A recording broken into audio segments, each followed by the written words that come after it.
Welcome to the honourable mentions of 2020, albums which I felt were really good, amazing, notable. I just didn't quite feel were maybe that good enough to get on the end of year list. We'll go through them in short order. Killer Priest, former Wu-Tang Clan affiliated artist, with his album Rocket to Nebula. Yeah, this hip hop album is like a bit of a strange one. It's very much like a poetic record and has themes of drug-addled visions, supernatural goings on and alien races and so on and so forth. There's one moment where he does a pretty lousy impression of a Native American chief, which I just thought was a bit rubbish on repeated listens. But there were some absolutely mind-blowing tracks on this album, definitely worth checking out. Next on the 2020 honourable mentions list is Nicholas Yar, or Jar. Put out quite a few albums in 2020. He had quite a productive year. He put out under the Against All Logic moniker an album which essentially was a sort of techno album, got quite a lot of love. Worth checking out. I didn't like it personally, but maybe give it a go. It might be your thing if you're not familiar with it. I was more a fan of his two other ambient releases, which sounded a bit closer to something like Tim Hecker,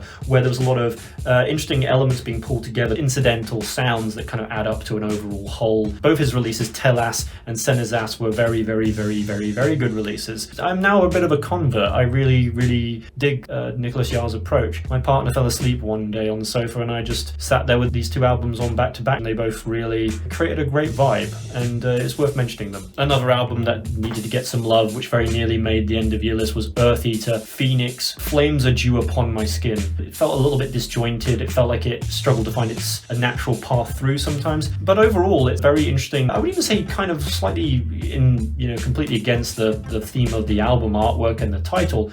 Maybe not flaming or burning or anything like that, quite simmering, I would say, if anything. Obviously the album artwork, has to be said, is fantastic. Wearing chainmail thong and getting an angle grinder to blow sparks up you, that's pretty cool. Another album which very, very nearly was also one that I put on the list was Layers Towards Nothingness. Maybe a couple of tracks which were a little forgettable. But overall, sonically speaking, a really interesting approach to the genre. A little bit of keyboard on top of it and, a bit more of a psychedelic vibe. These guys are going to be ones I keep an eye on. Reverb, huge cavernous sound to them as well. Perfect for this kind of style, and very perfect and fitting for the album artwork, which was my favourite album artwork of the year. I couldn't really leave 2020 without mentioning Clipping's album Visions of Bodies Being Burned. This sort of thematic follow-up to their 2019 release, which had very similar artwork, similar subject matter, which is this sort of horrorcore hip-hop themes of slasher movies and horror movies.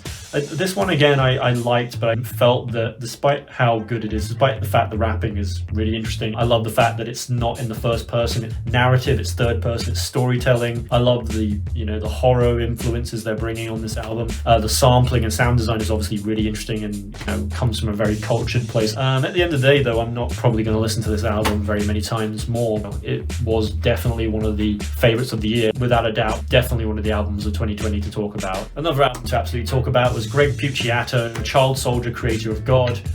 Debut from Greg Puciato, who has proven himself since and during the Dillinger Escape Plan as one of the most interesting vocalists and live performers. This album is a really interesting showcasing of his talents. It falls somewhere between the Black Queen material, which is much more somber and elegant and also a little, I would say, tender, almost bordering on sensual at times, versus this savage, thumping, industrial rock sound that is maybe reminiscent of the track from Dillinger Escape Plan, Happiness Is Just a Smile. Really ugly, savage vocals, plus this other side, which was the kind of more gentle stuff. And matching them up didn't really kind of feel like it worked a lot of the time in this album. It felt like he had 2 albums worth of material here, maybe, and it would have made sense to split them up. The distinction perhaps where maybe that wasn't the case was in the latter part of the album, where it feels like he married these two styles together on a couple of tracks, and those tracks are some of the best on the album in my opinion. The material here, if you laid it out, end to end, is just fantastic, but it's not greater than the sum of its parts, I would say. Yeah, Greg Puciato is proving himself the most creative and interesting of the Dillinger Escape Plan alumni since that band ended, and more power to him. Canadian speed metal band Traveller with their album Termination Shock, which was a science fiction themed album. This is their second album following up from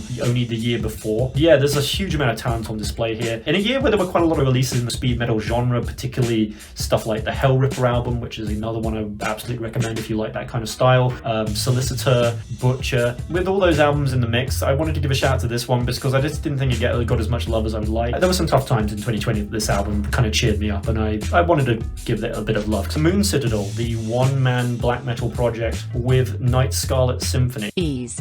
This touches even into symphonic black metal at times. A really satisfying, big sounding album. I was just consistently interested by what this artist had to offer. A really, really great black metal album I didn't really see getting a lot of love from other places, and I just wanted to shout that out. Another metal album from 2020 that was one of the big movers and shakers. Yeah, Warbringer. I've been a bit of a late convert to Warbringer, but their album Weapons of Tomorrow provided some interesting kind of combination of styles where the vocal lines are so epic and so almost like power metal, and yet obviously it's rooted in a quite down-to-earth, back-to-basic style of thrash metal. They're clearly one of the most talented bands in the genre at the moment, and for good reason.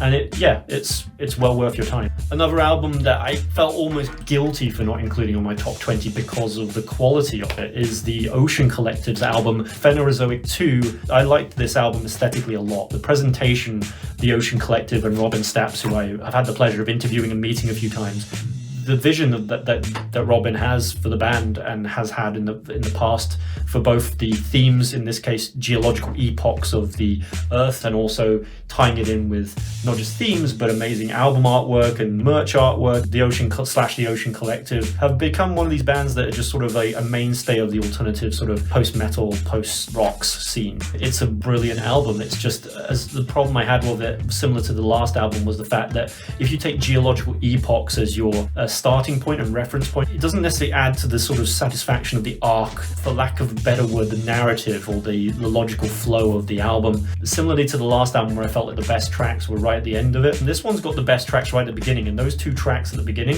are fantastic, particularly Jurassic Cretaceous, which I think might be one of the best songs of 2020. But those two tracks at the beginning make up basically a third to a half of the whole album running length, and it makes the rest of the album, whilst not bad, feel somewhat unsatisfying perhaps by comparison. It gets to the end and you're a bit surprised it's finished. So, well worth the listen, but yeah, for me, not one of the top 20 albums of 2020. Scarfe 3 or Scarfe Cubed, psychedelic black metal, kind of split somewhere between, I think, North America and Iceland. And the album artwork is a tree with many faces devouring someone headfirst, and it's kind of pretty much what it feels like to listen to this album. Dark, avant-garde, really solid drumming that kind of keeps you grounded. Really, really, really like this album. And I'm not normally a big fan of this kind of style of black metal, and the fact that I felt that it did enough to keep your feet on the ground whilst also devouring you head first was a nice little kind of balancing act that this album managed to strike, and I love this album. Split between Anthony 1, Sienna Sleep and Exordia.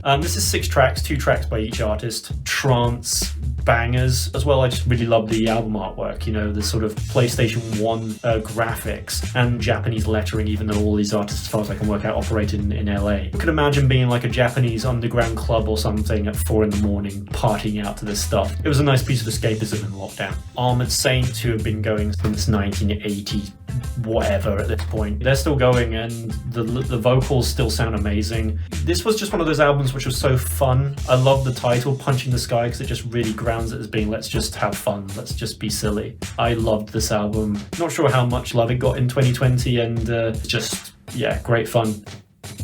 Okay, that wraps up 2020. I might do more music reviews in the future, seeing it, depending on how this goes. I hope you enjoyed this list, and I hope there's some stuff on there that you might enjoy. So yeah, cheers. See you later.